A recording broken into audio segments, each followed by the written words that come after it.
P block element बोला जाता है। कैसे बोला जाता है पी ब्लॉक एलिमेंट, अगर आपसे पूछा जाएगा तो देखो 13 to 18 मैं ग्रुप यहाँ पे बात कर रही हूँ, तो ये जैसे मेरा 13 है, फिर 14 ग्रुप आएगा, फिर 15, देन 16, फिर 17 और लास्ट में जो आता है वो आपका क्या होता है 18 होता है। इनको पी ब्लॉक क्यों बोला जाता है, क्योंकि हम ब्लॉक का इंडिकेशन तभी करते हैं जब हम एलिमेंट का कॉन्फ़िगरेशन करेंगे और कॉन्फ़िगरेशन करने के बाद उस एलिमेंट का लास्ट इलेक्ट्रॉन जिस भी सेल पे एंटर करता है, सब सेल पे, उस सब सेल के बेसिस पे उसको पी ब्लॉक, एस ब्लॉक या डी ब्लॉक के फॉर्म पे इंडिकेट किया जाता है। ठीक है, तो ये मेरा P1 कॉन्फ़िगरेशन को डिनोट करता है, ये P2 को, ये P3 को, ये P4 हो जाता है और 17 आपका P5 और 18 आपका क्या हो जाता है P6 हो जाता है। अब देखो कैसे इसको मैंने P1, P2, P3, P4, P5 और P6 बोला है।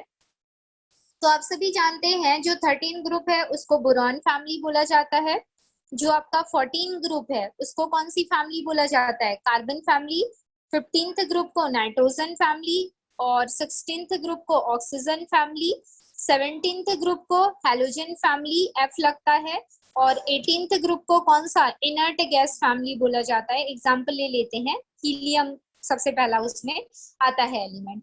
तो अब इन सब का अगर मुझे कॉन्फ़िगरेशन करने बोला जाए, किसका किसका, बोरॉन का, नाइट्रोजन का, ऑक्सीजन का, फ्लोरीन का, तो देखिए इसको मैंने P1 क्यों बोला, जैसे बोरॉन है हमारा, मैंने इसको P1 बोला बिकॉज ये देखो इसका कॉन्फ़िगरेशन करोगे तो आएगा 1s2, 2s2 और 2p1 आएगा। इसका एटॉमिक नंबर कितना होता है 5 होता है। तो P1 इसका लास्ट सेल आया आपका, मतलब उस बोरॉन का लास्ट इलेक्ट्रॉन किस में गया, पी सब सेल में गया और कॉन्फ़िगरेशन कितना मिला 1 मिला।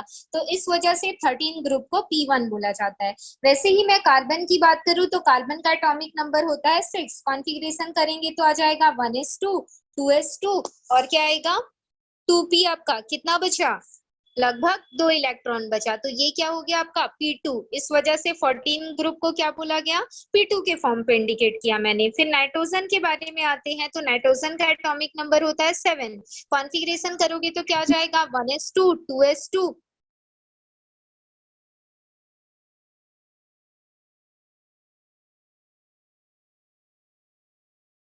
और क्या आ जाएगा आपका 2s2 हो जाएगा आपका और साथ में 2p3 हो जाएगा। ठीक है, तो इस वजह से इसको क्या बोला गया P3 बोला गया। इसके बाद क्या आता है आपका ऑक्सीजन आता है। ऑक्सीजन का एटॉमिक नंबर कितना होता है 8 होता है। अब ऑक्सीजन का कॉन्फ़िगरेशन करोगे तो क्या हो जाएगा, ऑक्सीजन का एटॉमिक नंबर 8 है, कॉन्फ़िगरेशन मैंने किया तो 1s2 हो जाएगा, 2s2 हो जाएगा और 2p क्या आ जाएगा आपका 4 आ जाएगा। तो जो हमारा सिस्टीन है उसको P4 के फॉर्म पे इंडिकेट किया जाता है। इसके बाद आपका क्या था, फ्लोरीन था। फ्लोरीन का एटॉमिक नंबर होता है 9, कॉन्फ़िगरेशन करेंगे तो आ जाएगा 1s2, 2s2 और 2p5। तो इस वजह से उसको मैंने P5 बोला। और इसके बाद हीलियम में तो 2 इलेक्ट्रॉन रहते हैं, तो फ्लोरीन के बाद हमारा क्या आता है नियॉन आता है। तो हीलियम को मैं छोड़ देती हूँ, नियॉन ले लेती हूँ। तो नियॉन का एटॉमिक नंबर होता है 10, कॉन्फ़िगरेशन करेंगे तो क्या आ जाएगा आपका 1s2, 2s2 और 2p6 आ जाएगा। 6 और 4 कितने हो जाएंगे 10 हो जाएंगे। तो इस वजह से इसको क्या बोला गया P6 बोला गया। तो ये सारे के सारे 13 to 18 ग्रुप, 13, 14, 15, 16, 17 और 18, इन सभी को P ब्लॉक के फॉर्म पे इंडिकेट किया जाता है, क्योंकि ये P1 से स्टार्ट होते हैं और P6 पे क्या हो जाते हैं पूरी तरीके से कंप्लीट हो जाते हैं। तो इस वजह से इसका इंडिकेशन किया जाता है P ब्लॉक एलिमेंट के फॉर्म पे।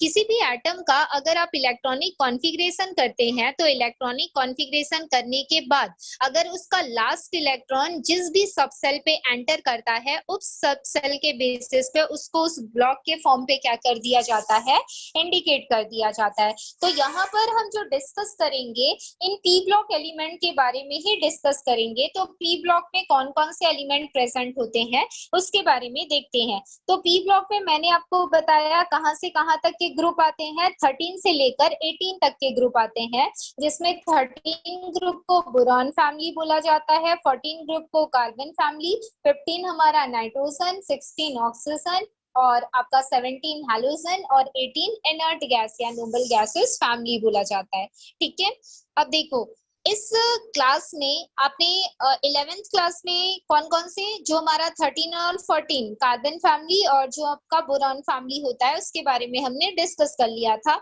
यहाँ पे आप चार जो ग्रुप है 15, 16, 17 और 18 इसके बारे में डिस्कस करेंगे। तो सबसे पहले हम डिस्कस करेंगे कौन से ग्रुप के बारे में, 15th ग्रुप।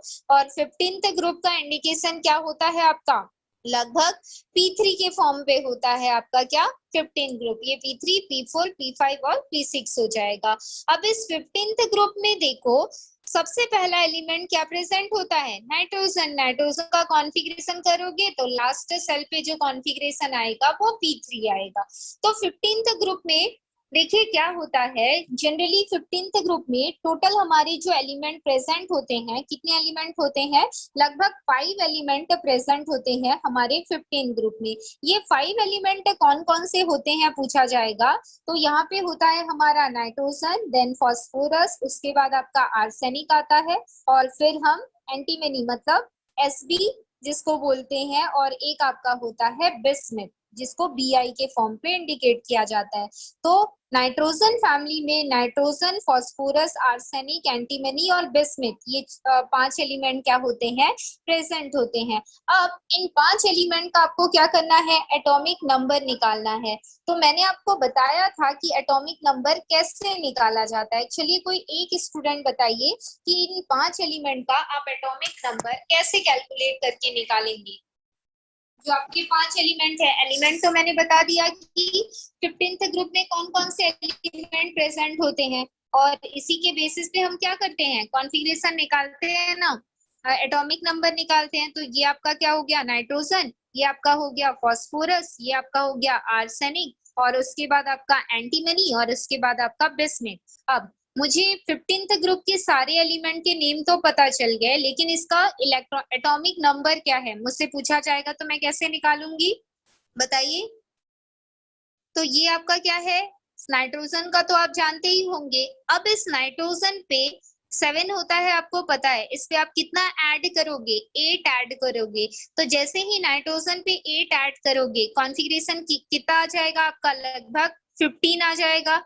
7 + 8 कितना होता है, 15 होता है। तो फास्फोरस का एटॉमिक नंबर आपको कितना मिल गया, 15 मिल गया। ठीक, अब इस पे आप फिर से कितना ऐड करोगे, 8 ऐड करोगे। तो 8 करोगे तो कितना हो जाएगा बताइए, 8 ऐड करोगे तो 33। नहीं, 18 होना चाहिए आई थिंक।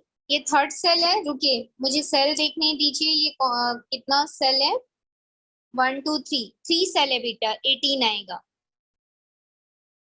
ये थर्ड आपका पीरियड हो जाता है ना, ये थर्ड पीरियड में प्रेजेंट है पीरियोडिक टेबल में, जो आपका क्या है, फास्फोरस है। ठीक है, तो इस पे अगर आप 18 ऐड करोगे तो 18 ऐड करने पर ये कितना हो जाएगा, 33 हो जाएगा। अब 33 पे फिर आप कितना ऐड करोगे कि आपका जो आगे का एटॉमिक नंबर है वो आपको मिल जाए, बताइए।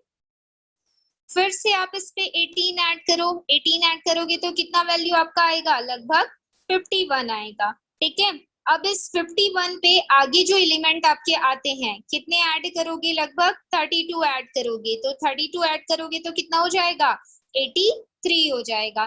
तो देखो सबसे पहले मैंने 8 ऐड किया, फिर 13th के बेसिस पे 18 ऐड किया, थर्ड पीरियड के बेसिस पे, उसके बाद फिर से 18 ऐड किया। तो इस टाइप से अगर आप एलिमेंट्स को ऐड करते जाते हैं तो आपको उसका क्या पता चलता जाएगा, एटॉमिक नंबर पता चलता जाएगा। मतलब आपको उसको याद करने की जरूरत नहीं पड़ेगी। अगर आप इस रूल को फॉलो करते हुए उसका एटॉमिक नंबर निकालना चाहते हैं तो आपको आसानी से जो एलिमेंट्स हैं उनका एटॉमिक नंबर पता चल जाएगा। ठीक है, ये किसके बेसिस पे है, पीरियोडिक टेबल में जो 7 पीरियड प्रेजेंट होते हैं ना, फर्स्ट पीरियड में 2 इलेक्ट्रॉन, फिर सेकेंड पीरियड में हमारा 8 आ जाता है, फिर आपका थर्ड पीरियड में 18 इलेक्ट्रॉन आ जाते हैं, फोर्थ में भी यहाँ पे 18 लिया गया है, डी ब्लॉक एलिमेंट को छोड़ के लिया गया है 18। फिर डी ब्लॉक एलिमेंट को काउंट करते हुए हम कितना लेते हैं, 32 लेते हैं। तो इस टाइप में हमारा क्या आ जाता है, पर्टिकुलर सेल के बेसिस पे जो कॉन्फ़िगरेशन है एलिमेंट का वो आ जाता है। तो इससे हमको ये बात तो पता चल गई कि जो हमारे 15th ग्रुप में एलिमेंट प्रेजेंट होते हैं जिनको हम नाइट्रोजन फैमिली बोलते हैं, उसका जो एलिमेंट है 15th ग्रुप में हमारा क्या क्या आएगा, नाइट्रोजन, आर्सेनिक, एंटीमनी, बिस्मिथ आएगा, ठीक है, फास्फोरस भी आएगा, मैंने छूट दिया। और उसके बाद इन नाइट्रोजन फैमिली पे जो एलिमेंट प्रेजेंट है इनको क्या बोला जाता है, नाइट्रोजेंस भी बोला जाता है। मतलब नाइट्रोजन फैमिली में जितने एलिमेंट हमारे आते हैं उन एलिमेंट्स को नाइट्रोजेंस के फॉर्म पे भी इंडिकेट किया जाता है। तो आखिर इस नाइट्रोजेंस का मीनिंग क्या होता है उसके बारे में यहाँ पे बताया जा रहा है, ठीक है। तो नाइट्रोजेंस का मीनिंग क्या होता है, ये एक ग्रीक वर्ड है, ठीक है, जिसमें इस नाइको का मीनिंग होता है सफोकेशन। मतलब 15th ग्रुप में जो गैस प्रेजेंट है हमारे पास, नाइट्रोजन गैस, अगर ये कहीं पर प्रेजेंट होती है तो वहां पर सफोकेशन जैसी प्रॉब्लम जनरेट हो सकती है।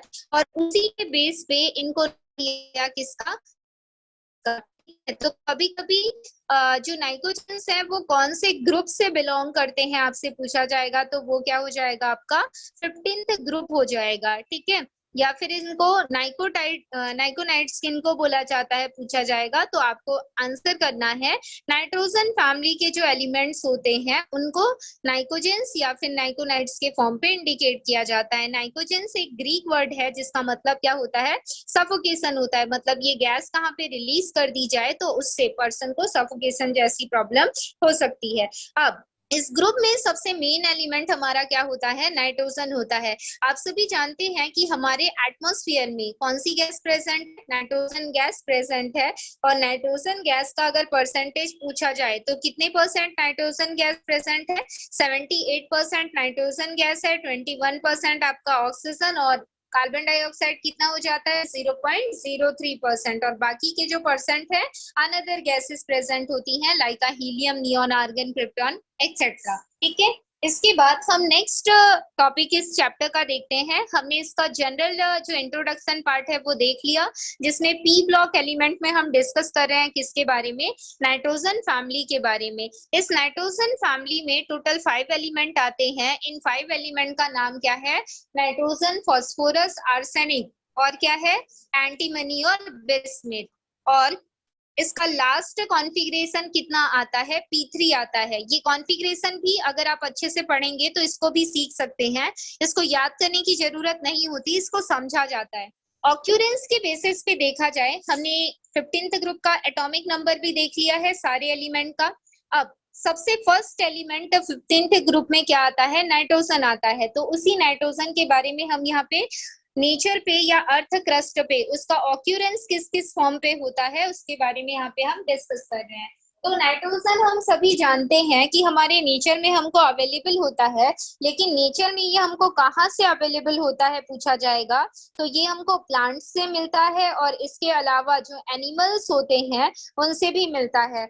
मतलब ये फैट और प्रोटीन के फॉर्म पे क्या होता है, प्रेजेंट होता है। इस बात को याद रखिएगा। कहाँ कहाँ से मिलता है, प्लांट से मिलता है और साथ में एनिमल से भी हमको मिलता है। और इसकी क्वांटिटी अभी मैंने आपको बता दिया 78% होती है।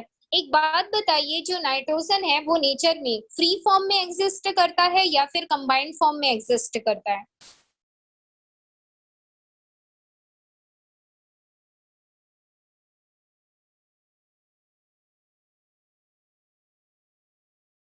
बताइए। Ma'am combine. हाँ कुनिका बताइए, आपकी वॉइस नहीं आई है अच्छे से।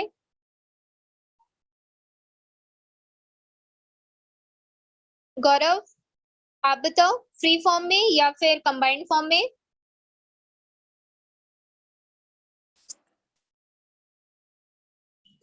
मैम कंबाइंड फॉर्म में। फ्री फॉर्म में। मैम फ्री फॉर्म में। चलिए, गौरव का आंसर राइट है, कंबाइंड फॉर्म में एग्जिस्ट करता है, नॉट अ फ्री फॉर्म। मैंने कल ही बताया था आप लोगों को या दूसरे क्लास में बताया था शायद। देखिए होता क्या है कि जितने भी एलिमेंट हमारे पीरियोडिक टेबल में है, टोटल कितने हैं, 118 एलिमेंट हैं। तो इनमें से कुछ एलिमेंट ऐसे होते हैं जो कि वेरी रिएक्टिव होते हैं। मतलब बहुत ज्यादा रिएक्टिव होते हैं, किसी के साथ भी रिएक्ट कर लेते हैं। कुछ एलिमेंट ऐसे होते हैं जो कि मीडियम रिएक्टिव होते हैं, मतलब कहीं कहीं पर वो रिएक्ट करेंगे और कहीं कहीं पर वो रिएक्ट नहीं करेंगे। और कुछ ऐसे होते हैं जो लेस रिएक्टिव होते हैं, मतलब उनको रिएक्ट करने में क्या होता है, काफी टाइम लगता है, या फिर वो नहीं के बराबर क्या करते हैं, रिएक्ट करते हैं। इनमें सबसे अच्छा एग्जाम्पल अगर लेस रिएक्टिव का देखें तो एग्जाम्पल ले सकते हैं हम किसका, ऑरेट का, और जो हमारा क्या होता है, सिल्वर होता है, जिसको हम एजी के फॉर्म पे डिनोट करते हैं। आप सभी जानते हैं कि गोल्ड होता है या फिर जो हमारा प्लैटिनम होता है, ये किसी के साथ भी क्या नहीं करता, रिएक्ट नहीं करता। ऑरेट का ज्वेलरी बनाया जाता है, प्लैटिनम का बनाया जाता है, सिल्वर का बनाया जाता है। सिल्वर भी इनिशियली जब हम यूज करते हैं तो काफी ज्यादा उसमें शाइनिंग रहती है, लेकिन जैसे जैसे उस पे पानी पड़ता जाता है वो कैसा पड़ता जाता है, उसमें ब्लैक स्पॉट आते जाते हैं। लेकिन अगर मैं गोल्ड की बात करूं, गोल्ड में ऐसा होता है क्या, नहीं होता। उस पे आप जितना भी वाटर डालो या जितना भी कोई अदर सब्सटेंस डालो, गोल्ड आपका जैसा शाइनिंग था वैसा ही रहता है। इसका मतलब है कि वो ना तो एयर के साथ रिएक्ट कर रहा है और ना ही वाटर के साथ रिएक्ट कर रहा है। इसका मतलब ये है कि ये जो एलिमेंट है ये कैसा है, लेस रिएक्टिव है। मतलब नेचर में बहुत सारे एलिमेंट ऐसे मिलते हैं जो कि लेस रिएक्टिव होते हैं। लेस रिएक्टिव मतलब ना तो वो एयर के साथ रिएक्ट करते हैं, ना तो किसी अदर केमिकल के साथ वो रिएक्ट करते हैं। मतलब उनकी रिएक्ट करने की एबिलिटी क्या है, काफी ज्यादा लो है। ठीक है, तो ऐसे एलिमेंट जो लेस रिएक्टिव होते हैं वो नेचर में इंडिपेंडेंट स्टेट में क्या करते हैं, एग्जिस्ट करते हैं। ठीक है, और ऐसे एलिमेंट जो मोर रिएक्टिव नेचर के होते हैं वो हमारे नेचर या एटमॉस्फेयर पे कौन से फॉर्म पे एग्जिस्ट करेंगे, कंबाइंड फॉर्म पे एग्जिस्ट करेंगे। तो नाइट्रोजन ये भी वेरी रिएक्टिव इन नेचर में आता है, जिसकी वजह से ये नेचर में कौन से फॉर्म पे मिलता है, कंबाइंड फॉर्म पे मिलता है। आप सभी जानते हैं कि जो एलिमेंट होता है वो हमको अर्थ क्रस्ट से अवेलेबल होगा। अर्थ क्रस्ट से कैसे अवेलेबल होगा, थ्रू अ माइनिंग प्रोसेस। बड़े बड़े जो माइंस होते हैं वहां पर माइनिंग प्रोसेस किया जाता है। माइनिंग प्रोसेस के थ्रू क्या निकाला जाता है, मिनरल्स को निकाला जाता है। और ये यही मिनरल्स का आगे हम क्या करते हैं, प्यूरिफिकेशन का प्रोसेस करते हैं, जिससे हमको पर्टिकुलर एक क्या मिल जाता है, एलिमेंट मिल जाता है। तो ये एलिमेंट नेचर में इंडिपेंडेंट स्टेट में नहीं मिलते या फिर फ्री स्टेट में नहीं मिलते, बल्कि ये कंबाइंड स्टेट में मिलते हैं। मतलब ये नेचर में पाए जाने वाले अदर एलिमेंट के साथ क्या करते हैं, रिएक्टिविटी नेचर मोर होने की वजह से उनके साथ रिएक्ट कर लेते हैं। तो नाइट्रोजन भी ऐसा ही है, वो नेचर में कंबाइंड स्टेट में फाउंड होता है। और नेचर में ये हमको किस किस फॉर्म पे मिलता है, अमोनियम के फॉर्म में, अमोनियम नाइट्राइड के फॉर्म पे, या फिर सोडियम नाइट्रेट के फॉर्म पे मिलता है, या पोटेशियम नाइट्रेट के फॉर्म पे भी ये मिलता है। देखिए यहाँ पे बताया गया है इन सारे केमिकल के बारे में। तो nitrogen in our nature atmosphere में कौन से फॉर्म पे मिलता है, N2 के फॉर्म पे। तो N2 भी हमारा कौन सा है, कंबाइंड स्टेट ही है ना, क्योंकि नाइट्रोजन ने आपस में क्या किया, अपने इलेक्ट्रॉन को शेयर किया और शेयरिंग के थ्रू उनमें बॉन्ड बना, और बॉन्ड बनने से ही उनका मॉलिक्यूल जनरेट हुआ। तो जो नाइट्रोजन गैस है वो एटमॉस्फेयर में N के फॉर्म पे मिलती है, कभी नहीं बोला जाता, क्या बोला जाता है, N2 के फॉर्म पे।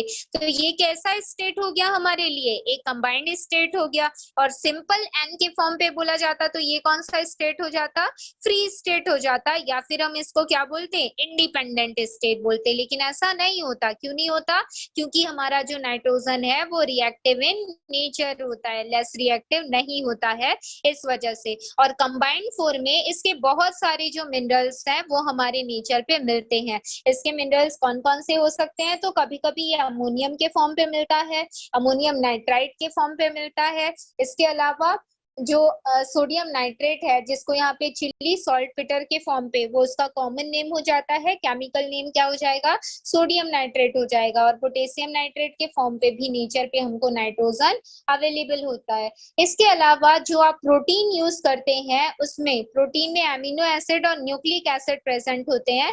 तो जब आप अमीनो एसिड का स्ट्रक्चर देखेंगे तो उसमें क्या प्रेजेंट होता है, NH2CO के फॉर्म पे हमारा अदर जो केमिकल है वो प्रेजेंट होता है।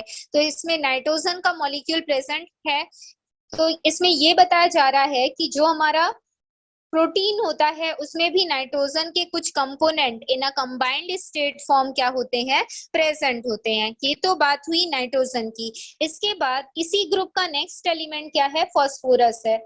इसमें आप मेनली नाइट्रोजन के बारे में याद रखिएगा और फास्फोरस के बारे में याद रखिएगा। इन्हीं दोनों के बारे में इस ग्रुप से आपको पूछा जा सकता है। फास्फोरस कंपैरेटिवली रिएक्टिव होता है नाइट्रोजन के कंपैरिजन में और ज्यादा, और ये हमको अर्थ क्रस्ट से किस फॉर्म पे अवेलेबल होता है पूछा जाएगा तो फास्फोरस के फॉर्म पे अवेलेबल होता है। देखो जैसे नाइट्रोजन का existence in our nature N2 के फॉर्म पे होता है, वैसे ही फास्फोरस का existence in our nature P4 के फॉर्म पे होता है। मतलब फास्फोरस के कितने मॉलिक्यूल, फास्फोरस के लगभग 4 मॉलिक्यूल आपस में कंबाइन होते हैं और कंबाइन होके ये हमारे नेचर पे अवेलेबल होते हैं। इसका इस फॉर्म का स्ट्रक्चर हमारे नेचर पे मिलता है। मतलब नेचर में फास्फोरस का एग्जिस्टेंस जो है वो पॉली एटॉमिसिटी के फॉर्म पे होता है। अगर आपसे पूछा जाएगा what is the atomicity of phosphorus तो आपका आंसर क्या होगा, 4 होगा। और what is the atomicity of nitrogen पूछा जाएगा तो नाइट्रोजन का एटॉमिसिटी क्या है, 2 है। तो फास्फोरस का नेचर में एग्जिस्टेंस किस फॉर्म पे होता है, P4 के फॉर्म पे होता है। ये भी हमको फ्री स्टेट में नेचर पे नहीं मिलता बिकॉज ये मोर रिएक्टिव इन नेचर होता है, इस वजह से। देन नेक्स्ट इसमें बताया जा रहा है कि फास्फोरस के बहुत सारे जो ओर्स या मिनरल्स होते हैं वो हमको अर्थ क्रस्ट से अवेलेबल होते हैं। किस फॉर्म पे अवेलेबल होते हैं ये यहाँ पे बताया गया है। जैसे फास्फोराइट या फिर फास्फोरस रॉक के फॉर्म, रॉक से हमको अवेलेबल होता है। इसके अलावा डिफरेंट टाइप के यहाँ पे कंपाउंड बताए गए हैं, नथिंग इम्पोर्टेंट। ये जो एक है फास्फोराइट और फास्फोरस रॉक, इसको याद रखिएगा, ये थोड़ा सा इंपॉर्टेंट है, ये आपको नहीं पूछा जाएगा। फिर भी अगर आप पढ़ना चाहते हैं तो उसका जो नॉमेनक्लेचर है उसके बारे में पढ़ सकते हैं। इसके अलावा अगर हमारी बॉडी में फास्फोरस कहाँ प्रेजेंट होता है, in the form of phosphate. ठीक है, फॉस्फेट के फॉर्म पे हमारी बॉडी में बोन पे, टिप पे, मसल्स पे और ब्रेन पे और बॉडी के जो टिश्यूज होते हैं वहां पे हमारा क्या प्रेजेंट होता है, जो फास्फोरस है वो प्रेजेंट होता है। 55 to 60% जो फास्फोरस है वो हमारे बोन और दांतों में प्रेजेंट होता है in the form of calcium phosphate. किस फॉर्म पे, calcium phosphate, CaPO4 whole twice. ये कैल्शियम फॉस्फेट का हमारा फॉर्मूला होता है और इस फॉर्म पे हमारे टिप पे और इसके अलावा बोन पे फास्फोरस हमारी बॉडी में प्रेजेंट होता है। इस बात को याद रखिएगा। ये हो गई फास्फोरस की बात जो कि 15th ग्रुप का नेक्स्ट एलिमेंट हो जाता है। देन नेक्स्ट आपका है आर्सेनिक। इसके बाद आपका क्या आता है, आर्सेनिक आता है। आर्सेनिक भी हमारे अर्थ क्रस्ट से हमको अवेलेबल होता है, लेकिन काफी कम क्वांटिटी में ये नेचर में हमको अवेलेबल होता है। नेचर में इसका जो मिनरल मिलता है, जो मिनरल मिलता है वो मिनरल कौन से फॉर्म पे होता है, बोला जा रहा है सल्फाइड का ओर होता है। सल्फाइड का ओर होता है, जैसे यहाँ पे एग्जांपल दिया गया है AS2S3, this is the ore of arsenic. ये आर्सेनिक का एक ओर है जो कि हमारे नेचर पे हमको अवेलेबल होता है और इसका नाम क्या है, ऑर्पीमेंट है। ये एक इम्पोर्टेंट है, बाकी अदर कोई भी केमिकल आपके लिए जरूरी नहीं है। देख लीजिएगा, एक निकिल ग्लांस यहाँ पे दिया गया है, इसका एग्जांपल आप दे सकते हो। फिर नथिंग इम्पोर्टेंट। फिर आप आ जाइए बिस्मिथ के पास कि बिस्मिथ हमारे नेचर में हमको किस फॉर्म पे अवेलेबल होता है, तो ये आपका क्या हो जाता है, बिस्मिथ हो जाता है। बिस्मिथ नेचर में आपको Bi2O3, मतलब इसको बिस्माइट या बिस्मुथ ऑकर के फॉर्म पे इंडिकेट किया जाता है, और एक आपका Bi2S3 के फॉर्म पे है। नथिंग इम्पोर्टेंट, बट आप देख लेना कि कौन कौन से इसके और नेचर में अवेलेबल है। मतलब बिस्मथ जो है वो नेचर में किस किस फॉर्म पे हमको मिल सकता है उसके बारे में बता दिया गया है। तो ये सारी चीजें क्या होती हैं, ये एंटीमनी, मतलब किसके बारे में बात की जा रही है, एसबी के बारे में बात की जा रही है। तो ये एसबी के और जो नेचर में फाउंड होते हैं अर्थ क्रस्ट से।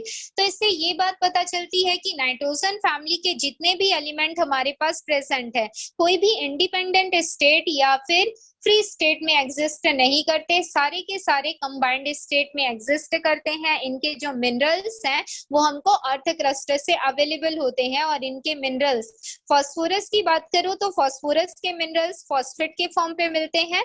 आर्सेनिक की बात करूं तो आर्सेनिक के मिनरल्स सल्फाइड के फॉर्म पे हमको मिलते हैं, ठीक है। और नाइट्रोजन के मिनरल्स किस फॉर्म पे मिलते हैं, नाइट्रेट के फॉर्म पे मिलते हैं। इसमें से ये दो एलिमेंट जो आपका दिया हुआ है यहाँ पर, ये नाइट्रोजन और ये फास्फोरस, इन दोनों के बारे में आपको पूछा जा सकता है कि नेचर में जो हमारा फास्फोरस है वो किस फॉर्म पे हमको अवेलेबल होता है, फॉस्फेट के फॉर्म पे, और नाइट्रोजन हमको नाइट्रेट के फॉर्म पे नेचर में अर्थ क्रस्ट के थ्रू अवेलेबल होता है। नेक्स्ट इसके कॉन्फ़िगरेशन की बात करूं तो देखो, अगर इस फैमिली के आपको सारे एलिमेंट का नाम पता है, सारे एलिमेंट कौन कौन से हो गए, नाइट्रोजन हो जाएगा, आपका फास्फोरस हो जाएगा, आर्सेनिक, एंटीमनी और बिस्मिथ, 5 एलिमेंट ही प्रेजेंट है इसमें।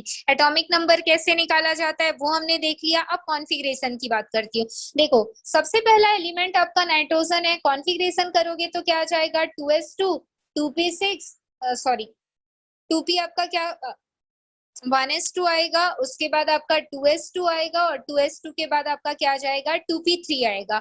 अब इसके बाद कौन सा एलिमेंट आता है, फास्फोरस आता है, फास्फोरस के बाद आपका आर्सेनिक आएगा, आर्सेनिक के बाद एंटीमनी और फिर बिस्मिथ आएगा। अब इस ग्रुप का कोई भी एलिमेंट दिया हो, अगर आपको नाइट्रोजन के आउटर मोस्ट सेल का कॉन्फ़िगरेशन पता है तो आप आसानी से इसके आगे का कॉन्फ़िगरेशन बता सकते हो। इसमें जो कॉन्फ़िगरेशन आएगा वो आपका क्या हो जाएगा, 3p3 हो जाएगा। फिर आर्सेनिक का जो आएगा वो क्या हो जाएगा, 4p3 हो जाएगा। फिर एंटीमनी का जो आएगा वो क्या हो जाएगा, 5p3 हो जाएगा। और बिस्मिथ का जो आएगा वो 6p3 हो जाएगा। तो अगर ये कॉन्फ़िगरेशन आपको देखने को मिल रहा है और साथ में कोई 15th ग्रुप का एलिमेंट गिव किया गया है और पूछा जा रहा है कि उसका लास्ट कॉन्फ़िगरेशन क्या होगा, तो आपको काफी लंबा 83 एटॉमिक नंबर तक का कॉन्फ़िगरेशन करने की जरूरत नहीं है। आप सबसे पहले नाइट्रोजन का निकाल लो और उसके बाद कौन कौन से एलिमेंट हैं उसको लाइन से लिख लो, और उसके बाद जो कॉन्फ़िगरेशन आया है पी ब्लॉक में उसमें एक एक आप क्या करते जाओ, नंबर ऐड करते जाओ, तो आपको लास्ट सेल का जो कॉन्फ़िगरेशन होगा वो क्या हो जाएगा, पता चल जाएगा। तो ऐसे कॉन्फ़िगरेशन निकाला जाता है जो लार्ज एलिमेंट होते हैं और जो ग्रुप में प्रेजेंट होते हैं उनका, ठीक है। हम कभी भी इतना लंबा चौड़ा कॉन्फ़िगरेशन नहीं करते, क्योंकि अगर हमको बॉन्डिंग करनी भी है तो हमको लास्ट सेल की ही जरूरत होगी, उससे आगे वाले सेल की हमको जरूरत नहीं होगी। तो हम लास्ट सेल का कॉन्फ़िगरेशन निकाल लेते हैं और उसकी बॉन्डिंग कर लेते हैं, जिससे हमारा टाइम भी बचता है और आसानी से हम क्वेश्चन को क्या कर लेते हैं, सॉल्व भी कर लेते हैं। इसके बाद नेक्स्ट टॉपिक यहाँ पे बताया जा रहा है जनरल ट्रेंड्स इन प्रॉपर्टीज, मतलब पी ब्लॉक जो एलिमेंट्स होते हैं, इन पी ब्लॉक एलिमेंट्स का कैरेक्टर कौन कौन सा होता है, इनके जो फिजिकल कैरेक्टर होते हैं, ये फिजिकल कैरेक्टर कैसे होते हैं और कौन कौन से होते हैं, कैसे आप इसको डिफाइन कर सकते हैं, उसके बारे में यहाँ पे बताया जा रहा है। तो देखिए कौन कौन से एलिमेंट होते हैं उनके बारे में देख लेते हैं, कैरेक्टर्स और प्रॉपर्टीज।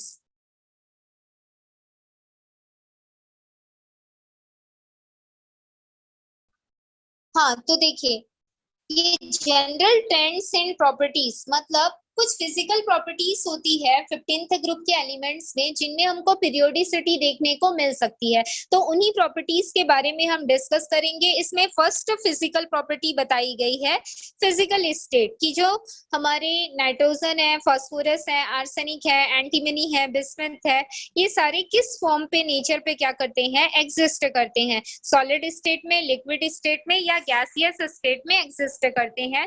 तो पहली बात, अगर नाइट्रोजन की बात की जाए तो हम सभी जानते हैं कि इन अवर एटमॉस्फेयर जो नाइट्रोजन है वो कौन से स्टेट में एग्जिस्ट करता है, गैसियस स्टेट में एग्जिस्ट करता है। और वो गैसेस कैसा होता है, डाई एटॉमिक होता है। डाई एटॉमिक कैसे, बिकॉज नाइट्रोजन के दो मॉलिक्यूल आपस में क्या करते हैं, दो एटम आपस में रिएक्ट करके उसके मॉलिक्यूल को बनाते हैं, और इन मॉलिक्यूल के बॉन्ड बीच में जो बॉन्ड फाउंड होता है, अब पी पाई बॉन्ड क्यों बोला गया है, देखो पी पाई और पी पाई बॉन्ड बोला गया है। तो देखो जब नाइट्रोजन का शेयरिंग करेंगे तो दो बॉन्ड बनेगा।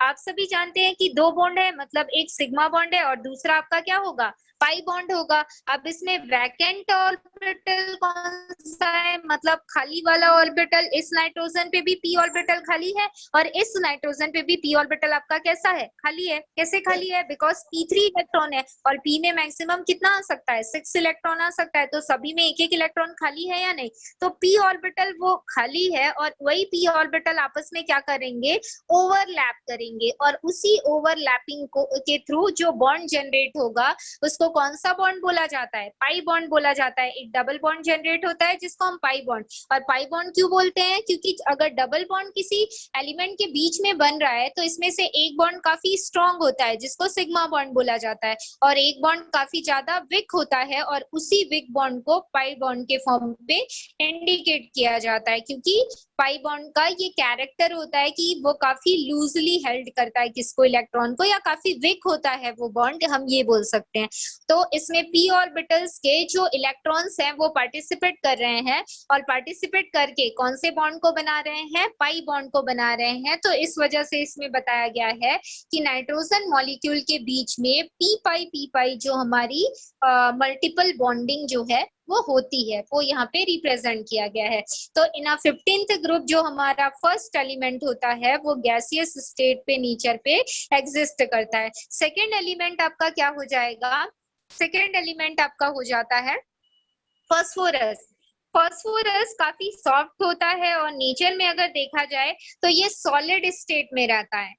Eight ordinary temperature and pressure की बात मैं यहाँ पे कर रही हूँ, मैंने टेम्परेचर को भी कोई चेंज नहीं किया है, प्रेशर को भी कोई चेंज नहीं किया है, मतलब मीडियम में कोई चेंज नहीं किया है और वो नेचर में किस फॉर्म पे एग्जिस्ट कर रहे हैं उसके बारे में हम बता रहे हैं। तो जो फास्फोरस है वो काफी सॉफ्ट होता है और इन अ सॉलिड स्टेट वो नेचर पे क्या करता है, एग्जिस्ट करता है। बाकी की बात अगर मैं आर्सेनिक और किसकी बात करूं, एंटीमनी की बात करूं, तो इसमें उसका फिजिकल स्टेट भी हार्ड सॉलिड के फॉर्म पे होता है और साथ ही साथ इसमें मेटेलिक लस्टर मतलब एक तरीके की साइनिंग देखने को मिलती है जिसको हम मेटेलिक लस्टर के फॉर्म पे इंडिकेट कर रहे हैं। और ये सभी पी पाई जो बॉन्ड होता है, सॉरी जो बॉन्ड होता है उसको क्या नहीं कर पाते हैं, बना नहीं पाते हैं। क्यों नहीं बना पाते, क्योंकि जैसे जैसे आप टॉप टू बॉटम आओगे ना तो एलिमेंट का जो साइज होता है वो बढ़ता जाता है और एलिमेंट का साइज बढ़ने की वजह से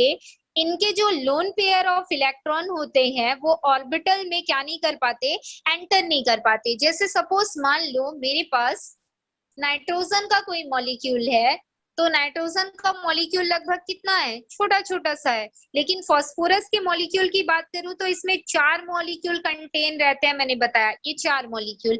अब ये 4 मॉलिक्यूल फास्फोरस के आपस में कंबाइन है। अब जब ये आपस में कंबाइन है तो इधर से इधर इलेक्ट्रॉन को शेयर करने के लिए इनके पास कोई भी जगह नहीं होती है, मतलब ये एक दूसरे को ही अपने फोर्स ऑफ अट्रैक्शन से कनेक्ट कर रहे हैं और इनके जो इलेक्ट्रॉन्स हैं वो एक दूसरे को ट्रांसफर नहीं होते, मतलब ये फास्फोरस भी इंडिपेंडेंट है, ये भी इंडिपेंडेंट है, ये भी इंडिपेंडेंट है, ये भी इंडिपेंडेंट है और वो नेचर में एज अ स्ट्रक्चरल फॉर्म इस फॉर्म पे हमको मिल रहा है जिसको हम टेट्राहेड्रल या टेट्रा एटॉमिक फॉर्म बोल सकते हैं।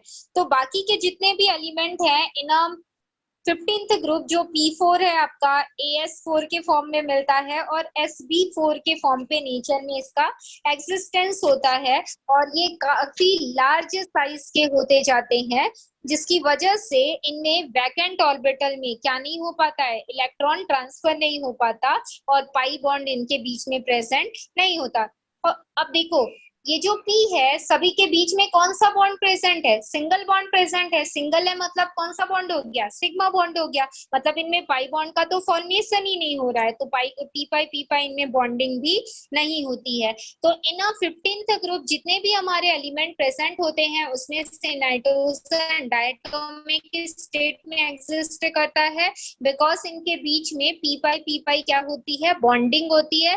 लेकिन बाकी के जो एलिमेंट होते हैं जिसमें हमारा फास्फोरस आ जाता है, आर्सेनिक, एंटीमनी और बिस्मथ आ जाता है। इनमें पी पाई बॉन्डिंग नहीं होती, बल्कि ये सॉलिड स्टेट में नेचर में क्या करते हैं, एग्जिस्ट करते हैं, और इनका एग्जिस्टेंस P4 के बेसिस पे होता है, जिसको हम टेट्राहेड्रल मॉलिक्यूल के फॉर्म पे इंडिकेट करते हैं, जिसकी वजह से इनकी साइज क्या होती है, काफी ज्यादा बड़ी होती है, और इनमें पाई बॉन्ड फॉर्मेशन नहीं हो पाता है। इसके बाद नेक्स्ट यहाँ पे प्रॉपर्टी एटॉमिक और आयनिक रेडियाई के बारे में बताई गई है। इसके बारे में हम कल की क्लास में डिस्कस करेंगे। आज की क्लास हम यहीं पे खत्म करेंगे। ठीक।